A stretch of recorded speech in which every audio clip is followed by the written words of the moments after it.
ಈ ಆಸ್ತಿ ಎಲ್ಲ ನೋಡ್ತಿದ್ರೆ ನೀನ್ ಇದನ್ನೆಲ್ಲ ಬಯಸೋದ್ರಲ್ಲಿ ತಪ್ಪೇ ಇಲ್ಲ ಅಂತ ಅನ್ನಿಸ್ತಿದೆ. ಈ ಹುಡುಗಿಗೆ ಹುಡುಗನ್ ನೋಡಿ ಮದುವೆ ಮಾಡಿಸಿದ್ ನೀನೇ ತಾನೆ, ಆದ್ರೂ ನಿನಗೆ ಅವನ ಬಗ್ಗೆ ಕ್ಲಾರಿಟಿ ಇಲ್ಲ, ಯಾಕೆ?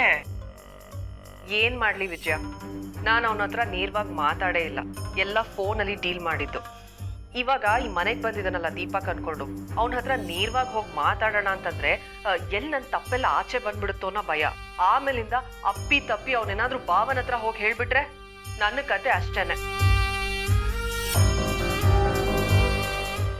ಅಯ್ಯಯ್ಯೋ, ಮನೆ ಮುರುಕ್ರು, ಮನೆ ಹಾಳ್ರು. ದೇವ್ರಂತ ನಮ್ಮ ಯಜಮಾನ್ರಿಗೆ ತಮ್ಮನಾಗ ಹುಟ್ಟಿ ಅವ್ರ ವಂಶನೇ ನಾಶ ಮಾಡಕ್ ನೋಡ್ದವ್ರು.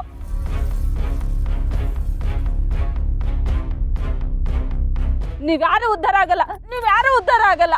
ಏಯ್, ಬಾಯ್ ಮುಚ್ಚು. ನೋಡು, ಇದೆಲ್ಲ ಸುಳ್ಳು ಭಾವ, ಇದೆಲ್ಲ ಸುಳ್ಳು ಭಾವ. ಇದು ನನ್ನ ವಾಯ್ಸೇ ಅಲ್ಲ.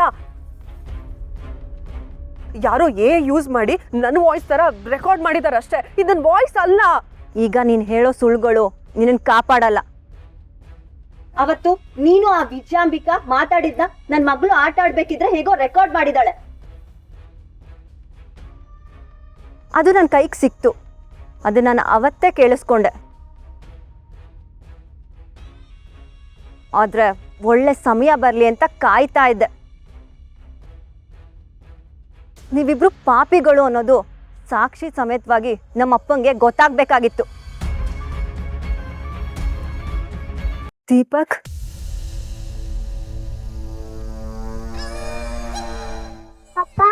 ಪಾಪು,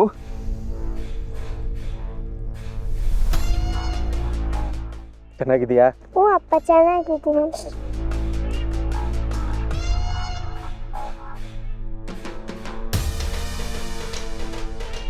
ಹೌದು ಸರ್, ನಾವು ಇಷ್ಟೋ ತನಕ ಮಾತಾಡ್ಕೋತಾ ಇದ್ವಲ್ಲ, ಈ ಮನೆ ಅಳಿಯ ನಿಮ್ಮ ಮಗಳಿಗೆ ತಾಳಿ ಕಟ್ಟಿರೋ ಗಂಡ ಅಂತ. ಆ ದೀಪಕ್ ಬೇರೆ ಯಾರು ಅಲ್ಲ, ಇವನೇ.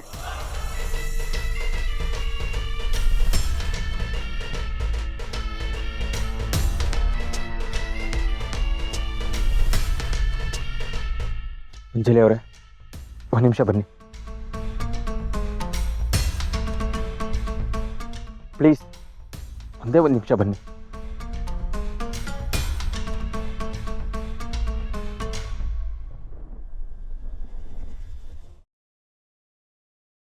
ನಾನೇನೇ ಮಾತಾಡೋದಕ್ಕೂ ಮುಂಚೆ ನಿಮ್ಮ ಹತ್ರ ಕ್ಷಮೆ ಕೇಳ್ತೀನಿ.